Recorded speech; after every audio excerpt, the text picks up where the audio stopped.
18 फरवरी 2007 की वो काली और भयानक रात, जो कि अटारी एक्सप्रेस, समझौता एक्सप्रेस हिंदुस्तान से पाकिस्तान के लिए रवाना हुई। और जैसे ही पानीपत के दीवाना स्टेशन पर 11:58 पर पहुंची तो एकदम से ट्रेन के डब्बे के अंदर ब्लास्ट हो जाता है। ब्लास्ट के बाद अफरा तफरी मची, लोगों की चीख पुकार मच जाती है और जो लोग उसके अंदर हंसी खुशी जिंदा अपने वतन वापस लौट रहे थे, तो उस ब्लास्ट के बाद चीख पुकार मच गई। किसी के धड़ अलग पड़े थे, तो किसी के हाथ, किसी के पैर, और शव के ढेर लग गए थे।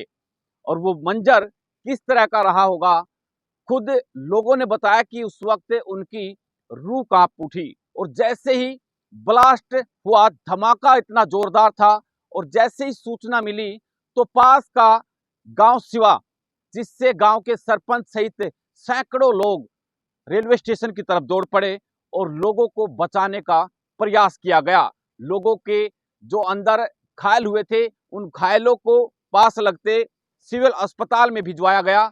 तो वहीं जो लाशों के ढेर लग गए थे, जैसे ही पुलिस को सूचना मिली, जीआरपी, आरपीएफ सहित तमाम जो एजेंसियां थी वो रेलवे स्टेशन पर पहुंचती है और इस ब्लास्ट के बाद एक एक साक्ष्य जुटाए जाते हैं, जिसमें से सूचना यह है कि 67 से 68 जो लोग थे वो इस ब्लास्ट के अंदर, इस हादसे में मारे जाते हैं, जिसमें से कुछ लोगों की शिनाख्त हुई तो कुछ लोग जो हैं लावारिस हालत में, जिनका कोई पहचान वाला नहीं मिला।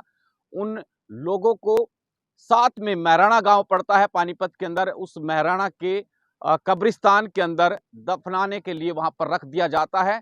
23 शव ऐसे थे जिसमें से 6 लोगों की जो है वो शिनाख्त हुई, लेकिन बाकी के शवों को कब्रिस्तान के अंदर लावारिस समझकर दफना दिया गया। कैसा उस दिन मंजर था, किस तरह से उस मंजर से लोगों को बाहर निकालने का प्रयास किया, उन तमाम चश्मदीदों से जानने का प्रयास करेंगे, जिसमें सबसे पहले नाम आता है उस वक्त जो कि ड्यूटी पर तैनात थे और कॉल आती है सब इंस्पेक्टर किशन, जिन्होंने बताया कि उस वक्त कैसे फोन आया, किस तरह की अफरा तफरी मची थी, किस तरह की चीख पुकारें मची थी और क्या कुछ आखिरकार उन्होंने देखा। खुद सब इंस्पेक्टर किशन, जो कि जीआरपी में अभी भी तैनात हैं, उनकी खुद की जुबानी सुनिए। उस टाइम मैं यहीं था ड्यूटी पर, जब हमारे को सूचना मिली तो ये दीवाना स्टेशन पर घटना हुई थी।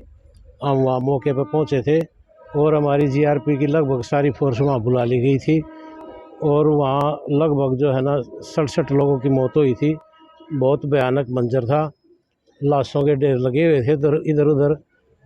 तो वहाँ हमने भी जो है ना रेलगाड़ियों में से इंजर्ड को, यानी घायल व्यक्तियों को बाहर निकाला था और एम्बुलेंस के ज़रिए जो है सिविल अस्पताल पानीपत में पहुँचवाया था।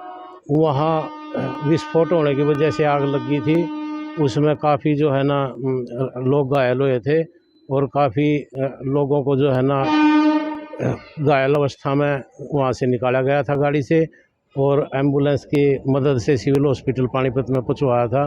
बहुत ही भयानक मंजर था, बहुत ही खतरनाक मंजर था। कहीं हाथ पड़े थे, कहीं हाँ, कहीं लोगों के जो है ना हाथ कटका अलग हो गए थे, किसी के पैर अलग हो गए थे, किसी की धड़ अलग हो गई थी, किसी का बेटा गया था तो किसी के माँ बाप गए थे। उसमें काफ़ी जो है ना अक्सती हुई थी। एक परिवार के बता रहे हैं 5 बच्चे। हाँ, एक ही परिवार के कई लोग थे, उनमें 4 बच्चे भी थे जिनकी मौके पर मौत हो गई थी। एक बच्ची बची थी और एक छोटी बच्ची बची थी, वो उनके वारिसों को दे दी थी। अब तो वो बड़ी होगी।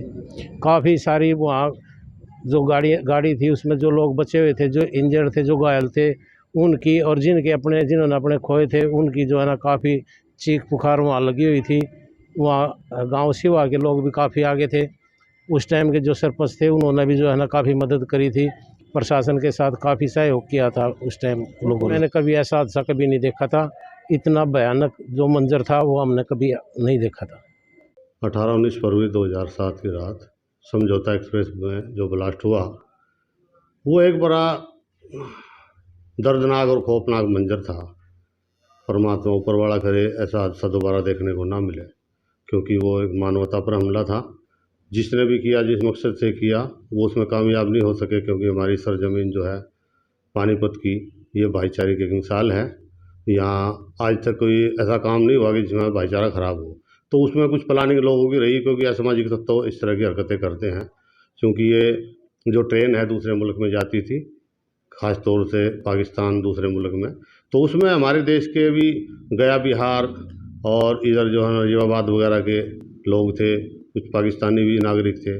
29 लोगों को मेहराना के कब्रिस्तान में दफनाया गया, जिनमें 23 फरवरी 2007 को 6 आदमी जिनकी शिनाख्त हो गई थी, डेड बॉडी मेहराना के कब्रिस्तान में प्रशासन ने उनकी देख रेख में दफन की। बाकी इंतज़ार करने के बाद 24 फरवरी को बाकी 23 डेड बॉडी वहाँ दफन की गई। उस वक्त जो मंजर था, जैसे रेलवे स्टेशन का मंजर था, सिविल हॉस्पिटल का था, और जो डेड बॉडी की कंडीशन थी वो बड़ी दयनीय थी। आदमी की रूह कांप जाती थी कि हाहाकार का। लेकिन बधाई के पात्र हैं वो लोग इस दुख की घड़ी में भी, जैसे सेवा गाँव के नागरिक रहे और हमारे शहर की तमाम सामाजिक संगठन और प्रशासन ने पूरा उसको तालमेल करके बड़ा हैंडल किया। तो ये एक दर्दनाक हादसा था, उसको जब याद करते हैं, क्योंकि हम दफन में और प्रशासन के साथ पूरा सहयोग किया। चूँकि मेहराना के कब्रिस्तान में दफन किया गया था, तो मेहराना के कब्रिस्तान की देख रेख की जिम्मेदारी हमारे ऊपर है। तो वहाँ जो कब्रों को खुदवाना था, डेड बॉडी को नमाज जनाजा के लिए, और फिर दफन करने का सिलसिला, और उसके बाद जो लोग आना जाना रहा, हर आदमी ने, जैसे सामाजिक संस्थाएं हैं हमारी, सब ने सहयोग किया और मिलजुल के इसको हैंडल किया। इस शौकत राणा का, उसके 5 बच्चे उसका शिकार हुए थे, लेकिन चूंकि उसका यहाँ कोई बच्चा दफन नहीं था, उसके बच्चे अपने पाकिस्तान ले गया था। उसके बाद 1-2 बार उसका यहाँ आना भी हुआ, आया, तो वो श्रद्धांजलि देकर दुआ इस्तग़फ़ार करके चला गया।